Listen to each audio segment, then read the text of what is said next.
Hello, everyone. Thank you so much for joining us this Monday. You're going to have to bear with me today. I've got a little bit of a cold, so I sound a little different, but I'm here, and I'm happy to be here to discuss our topic today, right? Let's do it. So, do you often wonder how much water you should actually be drinking? There's so much information out there. It gets very confusing. And what's all the hype with these electrolyte drinks, these electrolyte powders? Do we need them? Right? So today we're going to cover how much water you should really drink to stay hydrated, signs and symptoms of dehydration, hydration's impact on aging and the body, hydrating with electrolytes, and how do you know if you're dehydrated and what to do if you are. Good. Right? Let's do it. Love the topic.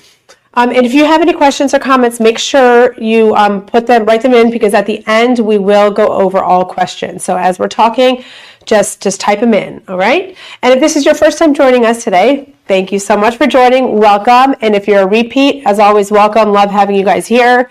All right. So I'm just going to jump right into the big one. How much water should you actually drink? I tell you, when I was going through all the research on this, it is seems like it's such a gray area, right? It's like this one, site research says this, and this other one says this, and it's kind of, it's very, very confusing. But what we have to understand is there's so many factors that influence this. A person's hydration level, it's unique to that person.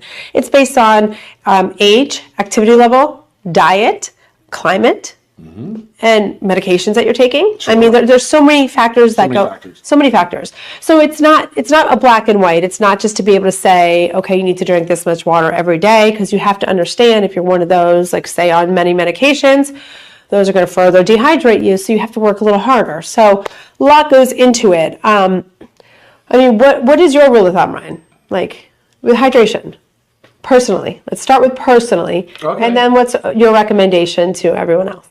I think of the body, the body is a reservoir with different compartments, and we all know, we've heard the body's mostly water, right? It's let's call it 2/3 water, but when you look at it from an intracellular, extracellular, different compartments of different water, concentrations or volumes, between the lungs, the brain, the heart, skin, bone. At the end of the day, you're still mostly water, but it's not just distilled, water. It's a concentrate of electrolytes, which is, typically your sodium, mostly sodium. And that's pretty much what we're going to drill in on today, because I think a lot of the controversy that you'll hear and we'll talk about, we'll probably get some questions on, is that, especially the FDA has a certain recommendation for limiting sodium. Right. And the risk associated with people with high blood pressure, primarily high blood pressure, right?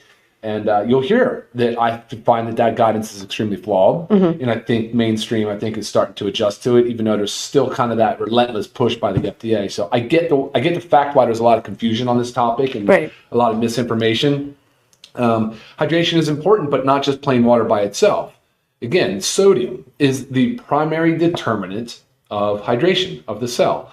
Whether it's intracellular or extracellular, we don't need to get into that. We're not today going to talk about tonicity and osmolality and osmolarity. We're not really going to drill into all these highly deep scientific terms, because I think that's probably a little bit more of a deeper dive than it's necessary, just to sort of distill down what should we know, what do we think is the right advice. But for me personally, I go hard on hydration. I go hard, but I also sweat a lot. I live in a very hot climate, very humid climate, yes. And we're on the go a lot. And so certainly I put a lot of effort into my hydration. So I'll drink at least, 150 ounces of water a day.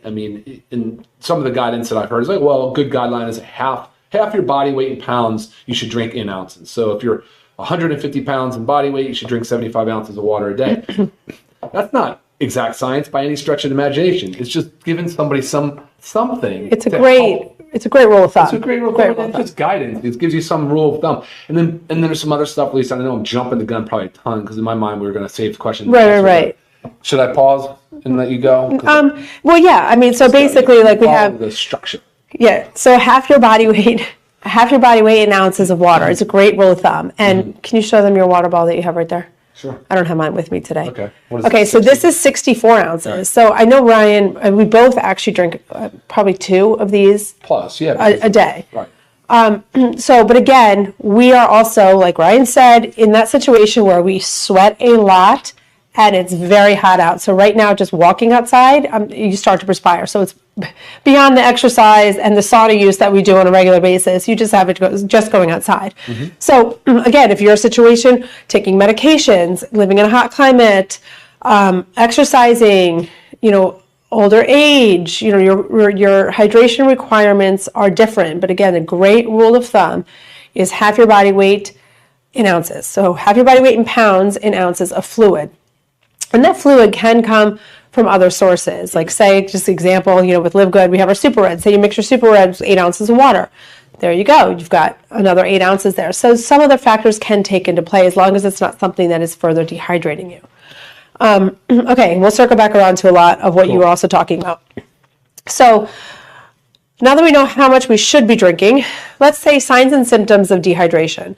And some of these, most of you know, but it's basically, could be feeling thirsty, dry mouth, dark, yellow, stinky urine, dizzy or lightheaded, irritability. And I know headache's a big one. I will tell you, anytime my child comes up to me and is like, my head hurts or I'm tired, I say, drink water. Just drink water, because let's first see if that eliminates it. Because, kids, I feel like I'm constantly running after them, trying to get them to drink more water, because they're ones that wait until they are like dying of thirst before they start drinking water. No matter how much I preach it, it's hard. So a lot of those symptoms can just be dehydration. I mean, you have to recognize cues, but always go to the water if you're starting feeling something. Like if you have a headache, instead of jumping and trying to take something to alleviate that headache, like Tylenol, go drink some water. See if your body just needed some fluid. So I mean, any of us can face dehydration if we're not careful about it. So I mean, I know I'm super careful about it, but there's many times that I'm like, oh my gosh, I'm so thirsty, and then I'm like, gosh, why am I thirsty? I have not been staying on top of it. So basically, obviously dehydration is occurring when our body uses or loses more fluid than we're taking in. So you've got to be cognizant of that. And every day may be a little bit different depending on what you're doing. We talked about the weather. We talked about exercise. All play major roles in it. Anything to add to that? I mean, I feel like that was very streamlined about our signs and symptoms of dehydration. Yeah. And, body composition is another one. So we talk about water compartments and things of that nature. Fat doesn't hold a whole lot of water. I don't know if it's 10% maybe, whereas muscle has 75% water. I mean, so you're talking about a big swing from one individual to the next, right, as far as water composition goes, water content. And, so like you said, there's medications and there's things and there's caffeine, there's alcohol, and not to say that they're truly dehydrating, because I don't think they are, but they can still, in a way, act as diuretics. And a lot of times that's, of course, the way that people will lose a lot of their sodium too, is so urine, of course, sweat, perspiration is sweat, respiration, just breathing. One of the reasons why we wake up in the morning, first thing after 8 or 9 or 10 hours, whatever it is, of sleep, we've been sitting there just breathing something, right, breathing it out. We're just not well hydrated. We haven't been consuming any fluid. So it's one of the reasons why we always preach that first thing in the morning, let's get that big jug of water down. So, yes. Yeah, no, there's going to be a great amount of content that comes out of this, and I'm probably sure we'll just scratch the surface. Right. It's a lot. Hydration's a big topic. It is. Okay, so let's talk about hydration's impact on aging in the body. Okay, this is a big one because, first of all, with aging, we all think it's like our physical appearance, and that's part of it. But what you have to understand is our organs age, and those are highly affected. The rate of aging of those is highly affected by hydration. So you have to keep that in mind, right? It's not just about, I know like you can be dehydrated and your skin shows that, but it's also got to think, your skin's an organ, but you have to think about the organs that you can't see. And it's really important. Like we all want to age gracefully. You can't stop the aging process, but you can slow it down, right? So very big on that. So dehydration is can lead directly to an increased rate and speed of aging. Let's say, what was I going with? This is like where my sick brain is right now. Which is daytime energy. You kind of talked about it with first thing in the morning. So not only when we're sleeping, are we, like Ryan said, we're breathing, we're losing fluid in respiration. Sometimes we sweat a little bit when we sleep, but we're also going that 7 to 9 hours without much fluid intake. Maybe you have a cup of water by your bed and take a couple sips if you get up to go to the bathroom, but that's not really relevant.